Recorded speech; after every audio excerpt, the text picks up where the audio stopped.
And welcome to the Research Works podcast, brought to you in association with Curtin University and the Healthy Strides Foundation. Your hosts are Dr. Dana Poole and Dr. Ashley Thornton, and together we will interview world-leading researchers in the area of child health to support your practice in being more evidence-based. Today we'll be interviewing Professor Iona Novak from the Cerebral Palsy Alliance Research Institute and the University of Sydney. But before we get started, how has your week been, Dana? Oh, it's been great, Ash. I've been really trying to get my study up and going. We just got some funding for a new project, and there's a lot of work that has to happen before a project comes up. But nicely enough, there is time to watch a bit of Netflix, and I'm really into The Office at the moment, the American version, and I can't get enough of it. So that's been my downtime, is The Office. Okay, thanks for a recommendation. I've seen the British one, but not the American one. I highly recommend. What have you been up to over the weekend? I have been balancing out some family time. We did swimming lessons with my daughter, spent some time at the park and had a lovely play, and I've been balancing that out with a little bit of work on the weekend. And as part of that work, I was preparing for our podcast today, where we're going to talk about an article recently published in Current Neurology and Neuroscience Reports in 2020.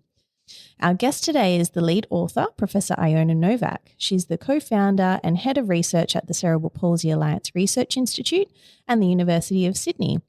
Iona has a significant track record in generating and translating new knowledge around cerebral palsy interventions through conducting numerous randomized clinical trials and systematic reviews. Iona's research spans the areas of intervention, pharmacology, neuroplasticity training, motor training, stem cells, and importantly, knowledge translation. She has over 140 publications and over 5,500 citations, which place her in the top 1% of published occupational therapists in Australia. So in a nutshell, she is an absolute rock star in our area. Absolutely, yes. And the reason we wanted to talk about this article today is because it provides a wealth of information for clinicians around interventions that have been shown to be effective and also those that have been shown to be ineffective. And what's really incredible about this review is that it reviews the most recent findings across different areas such as motor, early intervention, tone, pain, and so much more, which we're going to discuss with Iona today, who is joining us via video conference. Welcome, Iona. Thank you so much for having me. Thank you for being on. Dana's going to sum up the main points of your study, and then we have lots of questions for you. All right. Well, we're going to go through the PICO format, and really this is the systematic review of all systematic reviews. The participants for this are children with cerebral palsy who've undergone interventions for therapy or as well as preventing and managing cerebral palsy. So the comparisons are really looking at a breadth of studies with the systematic reviews that have been previously published since 2013, as well as randomized controlled trials and other observational studies. And the outcomes really do highlight effective prevention strategies, a range of allied health interventions, as well as medical and surgical interventions. So in summary, what this study provides is guidance about what works and what does not work. And this will help to inform clinical decision-making and really also highlights areas for future research. Iona, this is a massive study, which you know as you were the lead author on it.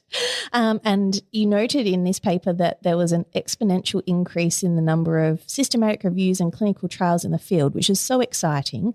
And it's why papers like yours are so important. But could you talk us through some of the challenges that you faced in actually putting a paper of this magnitude together?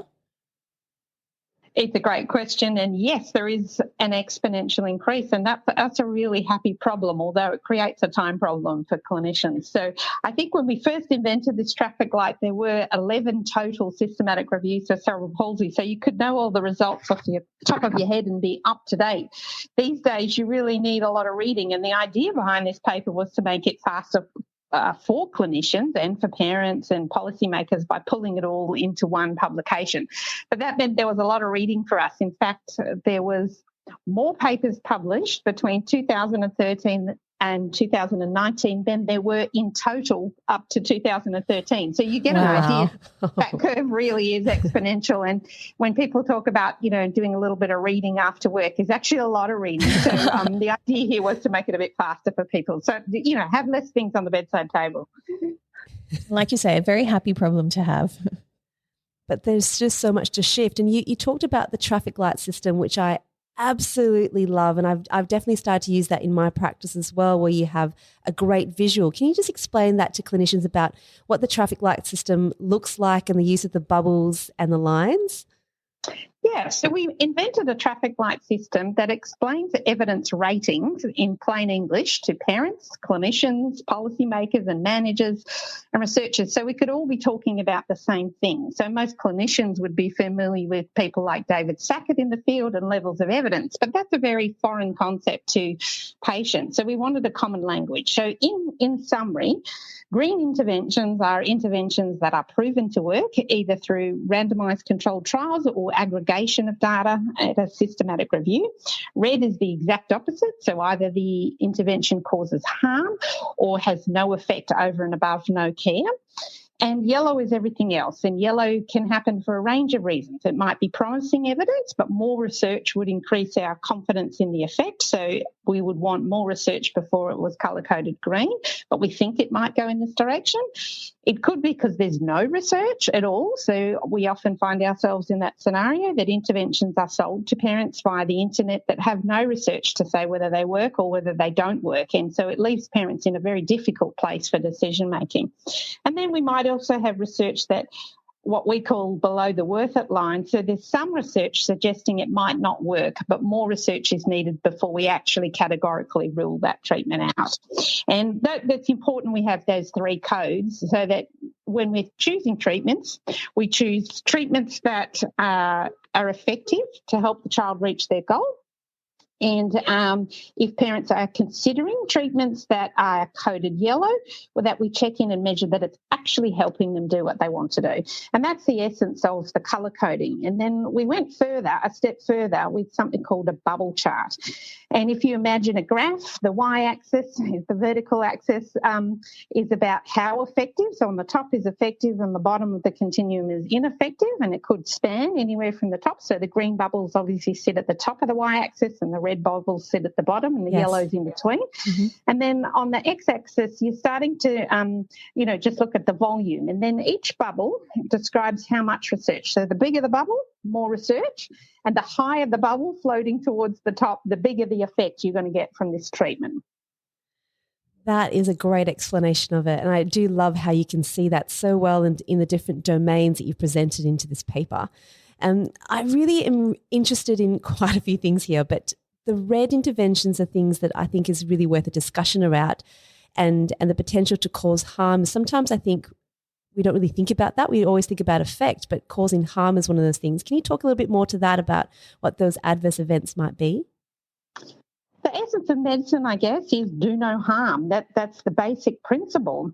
And when we typically think about harm, we think about adverse side effects. And I guess it's obvious to all of us that we should stop treatments that cause side effects. So some of the things coded red here, for example, if we took hyperbaric oxygen, for example, it seems like a good idea because it works in burns. However, when you try it in cerebral palsy, children actually got hearing loss from the exposure of high oxygen. So not only do you have cerebral palsy with no improvement in your motor gains at the end, you also could have a hearing impairment, which we know makes it harder to learn. So that we would consider a harm, and so therefore it gets coded that way. However, I'm also interested in the grey area of harms, which is probably more particularly relevant to allied health interventions. So when we think about the most important and meaningful things for children to do is to play, to learn, and to socialise and make friends, is it actually harmful to use ineffective interventions that maybe in and of themselves aren't causing harm, but are actually taking children away from the life tasks that really matter to them? It's chewing into their playtime and their socialisation time. And is that actually harmful to those children long term? And so we can think about harm in both those ways. That's a lovely way to think about it. I think when we think about therapy and the time that it does take, there's an element there that we want to be able to produce a good outcome that meets their goals, but we want to be really respectful of the time it takes, the cost of it as well, and the impact it makes on a family. I guess talking on from there, really interested to hear about that grey area as well, where there hasn't been much research in it, but a lot of the times testimonies are out there on the internet. There's families maybe describing their their personal experiences with this therapy on social media. And it really does, in itself creates its own wave of therapies that might be effective because people have seen individual responses. How do you navigate around that in talking to families about how to evaluate the therapies themselves as well when they have this choice that they can make? Yeah, great question. And I'm very pro-choice. I'm very pro-respecting parents' opinions and observations and recommendations for their children. So it's important to say straight up, this paper is not a judgment on anyone's choices for their child, nor does it overlook or does it disregard any observations that parents are making from some of these treatments with unknown outcomes because they've never been researched. That's often how we find out the most important things from patients and families themselves. So I want to say that as a starting point. But I think the point here is that every parent wants the best thing for their child. So more importantly, I tackle the question from another end. Not should I do this therapy, is what is it that the child wants to achieve? And then let's have a look at the bubbles and see which things are most likely to help them reach that goal. So if there's a green intervention, we'd select one of those first that meet with the family's preferences and it feels feasible to them or affordable to them. And then if there is no green, maybe you would, or the child didn't respond as well as we'd hope, you might select some additional yellow interventions that are above the worth it line.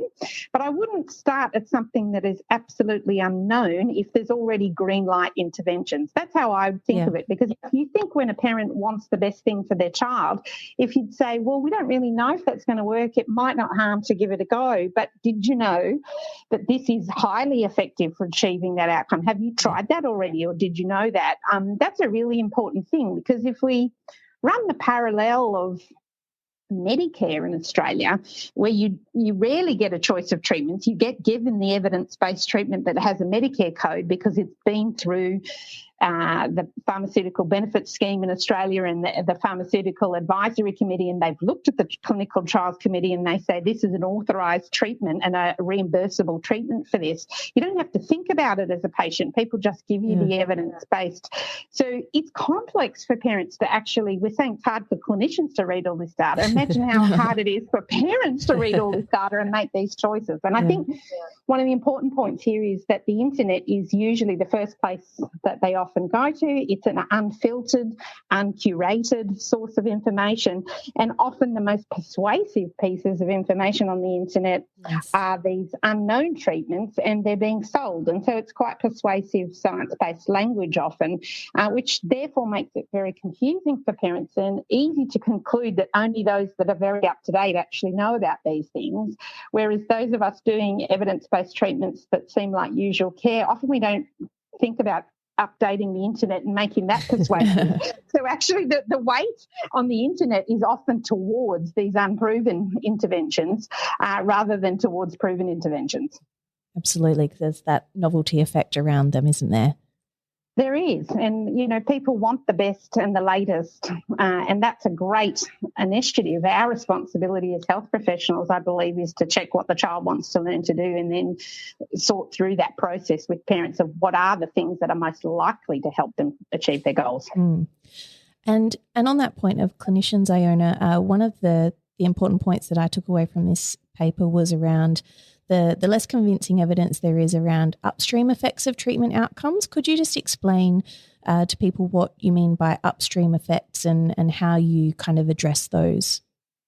Yeah, great question. I think every treatment has a primary focus, and mostly in randomised controlled trials, the researchers will have a look. So if it's a spasticity reduction treatment, they will look at spasticity reduction, for example. Does it actually reduce spasticity? But often people have more holistic and broader treatment goals than that. So they might say, well, on top of spasticity reduction, does this drug also improve a child's movement skills, or does it improve their function, their independence? And that's a secondary outcome in these trials, but it's something that's obviously worth measuring and it's worth understanding. However, the challenge here is that often in these clinical trials, the trials are only powered for the first question, which is, does this drug reduce spasticity? And so everything else is important and interesting information, but not necessarily researched at the level we'd like it to be, and there might not have been enough participants to answer the second question. So that's one problem. Yeah. The other one is that really often clinicians hope that you might think of it as a near point intervention. So a spasticity reduction drug for reducing spasticity will also achieve a far point or an upstream outcome such as improving function. And very rarely do we see in this field when we map it out that drugs or therapies actually do both. They usually do the primary activity of the drug or the mechanism of action, but rarely do they do that other thing we're aspiring to. And so it's really important when we're talking to families, if they want a reduction in spasticity plus an improvement in function, that we see which are the green bubbles for achieving that. So rarely is it one bubble will do both. It might be one bubble for reduction in spasticity and another treatment or bubble altogether for improvement in function. And you might need to use those two interventions together to get the optimal outcome. And leaving it just to one, hoping it goes upstream, might be a little bit naive and is probably not where we would hope the evidence base is. Yeah, and that idea of layering the interventions is really important, and also probably communicating that really clearly to families as well, which you're using and for what purpose. Absolutely. I think understanding the goal and the mechanism of action. So that's a very science-based term, but I think it's incredibly important because we're quite aspirational in the therapy field about what we hope we might do for patients. But it's actually really important when we think about evidence-based, not just the clinical trials, but what is possible realistically from this intervention. And I think that's how we choose the combination, or as you're saying, the layering of care, rather than people often use the word I'm eclectic, meaning I use lots of different approaches. But what does that actually mean? I really only want to hear the word eclectic when you've actually said what is the person's goals and which treatments are best going to reach those goals, not I'm open to using a range of treatment approaches. Yes. So, Iona, what did you see within the 2019 version of the paper compared to the previous version back in 2013? Did you see much movement in terms of where interventions sat in relation to that worth it line? That's a great question, and we did have a look at that in detail. So first of all, in this new paper, we did include strategies that were known to prevent cerebral palsy in the first place. And if you go back to the textbooks, say 10 years ago, it often says cerebral palsy is unpreventable. And yet in a country like Australia, we've seen a 30% reduction in the rate of cerebral palsy. And we wanted to know from data which were the treatments that were leading to that amazing reduction in cerebral palsy. And so we found 4 interventions there, and they're listed in the paper. So that was one important shift. The next thing was, what are the optimal outcomes? And the shift we saw in the Allied Health and Medicine database for treating people who already have the diagnosis of cerebral palsy, things that were coded yellow last time, but were often considered standard of care, and perhaps clinicians were a bit surprised they were yellow. There was a fervent effort by researchers to try and expand those evidence base, which was exciting. So we saw a lot more randomised controlled trials, for example, in acupuncture. We saw a lot more randomised controlled trials in mobility-based interventions, whereas they were assumed to work and it was a given, but we started to see an increase in effort in the volume of research there, which is great because it illuminates new ideas. And I think the other thing we started to see was the increase in the volume of clinical trials and systematic reviews aiming to understand efficacy rather than assume efficacy, and that's a great thing for the field and a great thing for families. Absolutely. It's a wonderful call to arms. It really is. When I look at this work and this volume of work, Iona, I'm really fascinated about the movement that may have occurred, that the increase in the volume of the amount of research. I'm gathering, having reviewed this, there's some common threads of interventions that are appearing to be more effective than others. Have you been able to talk to that in terms of common threads or the key ingredients, I suppose? Yeah, Yeah, so we tried to break it up into different outcomes that might be of interest to families. So obviously movement or increased mobility is of interest to almost all people with cerebral palsy because it's a physical disability. And the features we saw in common there were that things work best when they're practice of real life tasks, that where the child generates the movement, not the therapist. They're at a very high intensity and repetition, and the practice actually directly targets the achievement of the goal, not a proxy movement or something that looks like the movement or something that's possible in the gym, but is not actually the real movement. So that really fits with our current understanding of neurology around experience-dependent plasticity or activity-based plasticity. And I think that's really important, and that's a simple filtering mechanism for us who are time poor as clinicians is, does it meet those features? Then it's very likely to work because it's going to induce plasticity. If it doesn't, and the work is mostly being done by the therapist, then it's unlikely to work. And I think that's a simple trend that we often use at Cerebral Palsy Alliance to help families filter which interventions to choose from too. Sorry, Iona, just on that point before we go on, you're saying a lot of the sort of hands-on kind of approaches and having the child generate more of the movement themselves. Can we talk to that a little bit more? Because I think as a physiotherapist, I remember a lot of my training was very much hands-on, place your hands here so you get this particular outcome. And increasingly I'm saying to families, like, I can't follow you wherever you go. And even if I teach families how to do that, they can't do it all day long as well. But that feels like therapy. It feels like when your hands are on, it feels like therapy. How do you sort of talk about this with clinicians and with families? Yes, it's a great concept. And I wonder if, this idea of hands-on therapy is really actually very unhelpful to us now, because it's really the effective ones are hands-off. It's where the child's actually doing the work. It just doesn't sound so exciting to buy a hands-off treatment. But it's important for people to understand. And so I usually think about it and talk to families about it from a brain point of view. So if I say, if you're doing the movement or the therapist is doing the movement, whose brain is working when that's happening? They say, oh, it's mine. I say, okay, so we need to change the situation so that the child is doing the thinking and making the movement, because that's when plasticity happens. That's when memory happens. Yes. And that's when motivation happens. It's when it creates opportunity for problem solving. Oh, that worked. I'll do it again. Oh, that didn't work. I'm going to need to try something else. So I try and encourage parents to think about whose brain is doing the work, and that helps them very quickly sort between these hands-on and hands-off sorts of interventions, and also adds a scientific value to these hands-off interventions rather than making them seem less special, less medical, less specialised. And I think that's very important because it's actually higher neuroscience to do it the other way. That's a beautiful way of framing it. Oh, we've both got big smiles on our faces as you describe in it, because I think that's such a great concept and quite nice to be able to describe to families. It really is a paradigm shift, isn't it? In a very short period of time, it's the sort of, to go to that concept is very different. Yeah, it is. And I remember a quote from a mother very clearly. She was looking at the American Physical Therapy brochure for pediatric physiotherapy, and it had a child on a swing on the front just as a general piece of, collateral image. And she said, but what I want to know about these, what is it specialized? Like, I can do that myself. What is it that makes that physiotherapy? And so what that mother was getting at with that point is, tell me what's therapeutic and then I'll do it. But I need to understand, in order for you to ask me to do it at home, what is it that's making it therapeutic for my child versus what I can already do as a parent. And I think teasing this out for people is really important. Yes. No, I think that is absolutely fabulous. Now, I did interrupt you when I got all excited about talking about hands-on and hands-off. There were other elements of the key sort of ingredients or common threads as well that we're talking about.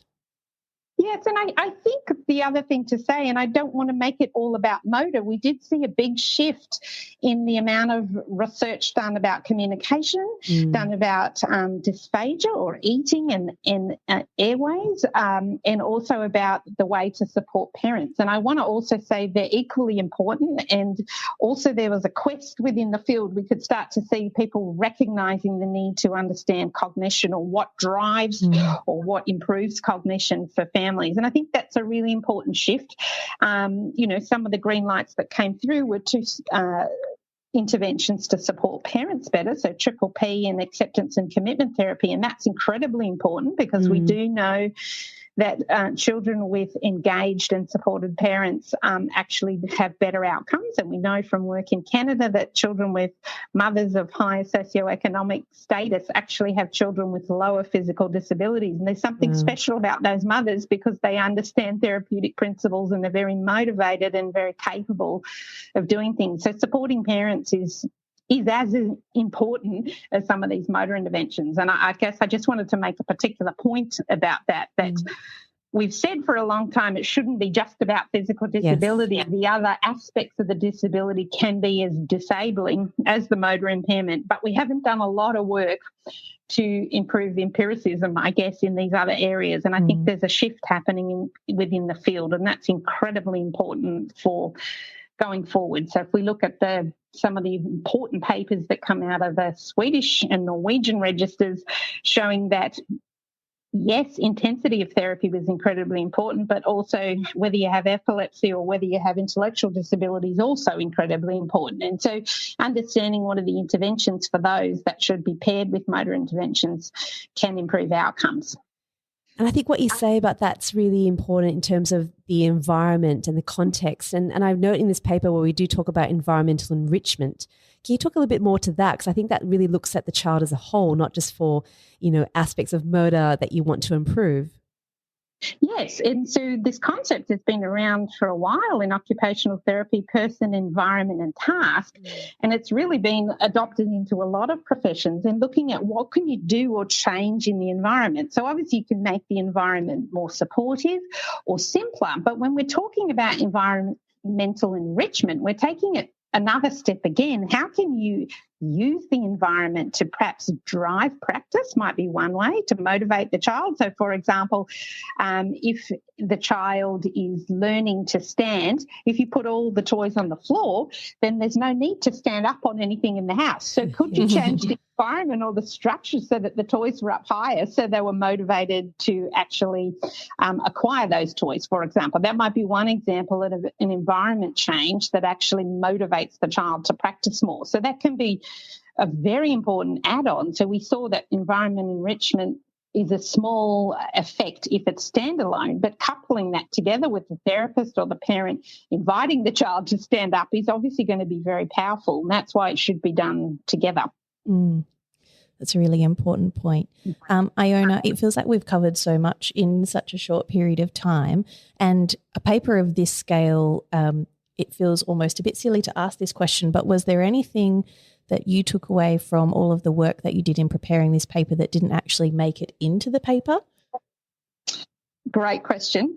One of the things, we left out some of the funny ha-has and mistakes that you accidentally find when you're reading some papers like this. So there were some funny ha-has that we found. That one of them was that children didn't seem to like acupuncture to the tongue and needles coming towards their face. And funny that. Yeah, funny, strange. So we didn't comment on some of those, but we did think about we should have a Christmas edition of all the funny sort of fallouts from these papers. That was one aspect. The other thing that, of course, a paper like this has a limitation because our search strategy was to look at published literature. And that means by that very methodology, you're going to miss all the treatments sold on the internet that have no research done behind them. We tried individually to search for those treatments, but some of them just have no data, so you can't actually make much of a comment. And so that is a limitation. So we know that that's missing, and people want to talk about those interventions a lot because they're being sold, and should I do them? So that is a challenge as well. Absolutely. And based on everything that you've learned in putting this paper together, what would your recommendations be for future studies? And when we're talking about future studies, I suppose it's not just topics of research, but also methodologies of research as well. Yeah, great question. I think, first of all, we noticed that things that made it to green lights were more likely to focus on a subsection or subtype of cerebral palsy. And that makes a lot of sense. So all of us would be familiar with the sentence, no two children are alike. But in fact, when you're a researcher and you try putting all types of cerebral palsy into a study, you risk having what we call wide confidence intervals. So some very good responders at the top of the confidence interval and some people that don't respond at all at the bottom of the confidence interval. And that can wash out the whole treatment effect in some of these trials. So I think one of the important trends we saw was that things that were more likely to get a green bubble were done in subpopulations. And I think that's incredibly important for us going forward. That means we need to be disciplined as researchers in defining the population we think it might work best with and getting the right sort of money in order to have the right sort of sample sizes in these subpopulations, because, of course, then you run the risk of not having a big enough sample size. But that's one issue. The other issue, of course, with this heterogeneity that patients aren't the same means that randomised controlled trials, even though they are considered the gold standard for understanding efficacy, they're very complex because they are actually averaging the results of great performers and poor performers, and you can get this washing out effect. And is really the randomised controlled trial the only or the best way to go? So some of the really important papers we've seen in therapy have come obviously off the cerebral palsy registers, where you've got whole populations. In Norway and Denmark and Sweden, for example, they've had some incredibly important findings. So using register methodologies would be really important. And also making use of what we call the N of 1 study, which is often required in things like rare diseases, but less often used in people with cerebral palsy, but may in fact be much more helpful, because there's a whole group of people thinking that cerebral palsy, we call it an umbrella condition, may eventually get split up into multiple conditions, some with a genetic causal pathway and subgenetic genes, and others with a hypoxic pathway, and others with a prematurity pathway, and that these patients actually may be very different, which is why some of them respond and some of them don't. And so I think actually being very open-minded about what is the best methodology and staying abreast of that is really going to be important for our field. And then I think as a recommendation for research beyond randomised controlled trials, those areas where researchers have gone the extra mile and published a paper on best responders and non-responders is also incredibly important for helping us tease out which are the patients you might want to try some of these things with, because it gives us a lot more clarity. Oh, thank you so much. I think it's so important to know where to from here and where we can use our resource really well. Well, Iona, we're about to head into our segment that's called Tell It to Ed. This is the 60-second pitch to the everyday man. And Ed is our producer. He doesn't have a background in health, but he does listen in on everything that we say in here. And we often say that it's a great way to be able to describe our research if anyone can understand what it is that we're trying to say. So, Ed, welcome. Thank you. All right, Iona, we've got Ed here on the line now. Do you have about 60 seconds to describe to him what this paper is all about? Hi, Ed. Hi. We developed a traffic light system that helps parents of children with cerebral palsy tell sham treatments from real ones. Parents of children with cerebral palsy often spend hours searching Dr. Google in the hope of finding new treatments for their child's incurable condition. But the internet, for me, is a bit like the Wild West. It can be full of snake oil, private clinics that peddle unmonitored and unproven treatments, and some of them can even cause harm. So our traffic light system, which is already used in 24 countries, helps parents, clinicians, researchers and policymakers work out which treatments do and which treatments don't work. Stopping ineffective treatments can save lives and time, while adopting effective treatments can have real benefits. And the premise of healthcare for me is do no harm. So stopping harmful treatments is an obvious step, which I think we can all agree on. But I'm also interested in the grey areas of harm. What if using an ineffective treatment is no better than nothing, and it's actually harmful to children because it takes them away from the important task of playtime or making friends? Our tool makes it easier for clinicians and families to stay up to date without information overload, and seeks to, importantly, maximise children's time and potential. I'm actually really amazed by all of that. I have to admit, it's become a very interesting topic, because obviously you mentioned Dr. Google, and I think everybody does treat Google like a doctor these days, a lot of families and people. And I guess American politics have shown us that the internet has got a very, very powerful voice, not always used for good. So this kind of study and work, I think, is tremendously amazing. And then I guess I've managed to follow all of that, which I'm incredibly proud of myself for getting to that point. Well done, Ed. But I guess I have one question. If I put on the parental hat, and I'm thinking about maybe like anecdotal versus real evidence, if I were to come across something that wasn't on the list of the do's and don'ts, isn't above the line or below the line, where would I go? What would I do at that point? Great question. I think parents ask that question in two ways. They often ask, should I try X treatment? And the way I'd think about that is I'd stop and say, well, tell me what it is that your child wants to learn to do. And let's see from the list of all the available treatments, and there's more than 100 plus options, which ones are known to help that, because we should get those on board. But if you also want to try this experimental treatment, then yes, let's have a look at whether it works or not. And if we don't know anything about it, well, let's measure whether it's working against what you want for your child. So if your child wants to walk from the classroom to the library, does this treatment actually help them achieve that goal? Whereas it might be much less clear in the advertising. It might say improves mobility, but by how much, and does it actually matter to your child? So that's how I'd work through the process with families. Okay. Thank you so much, Iona. It has been such a privilege to speak with you today. I cannot even begin to describe how enriching that was for us. And I know that all the clinicians out there that have this opportunity to listen to this podcast will all feel the same way. So thank you so very much. Look, the run sheet notes for all this that we've spoken about today will be available on our website, researchworks.net.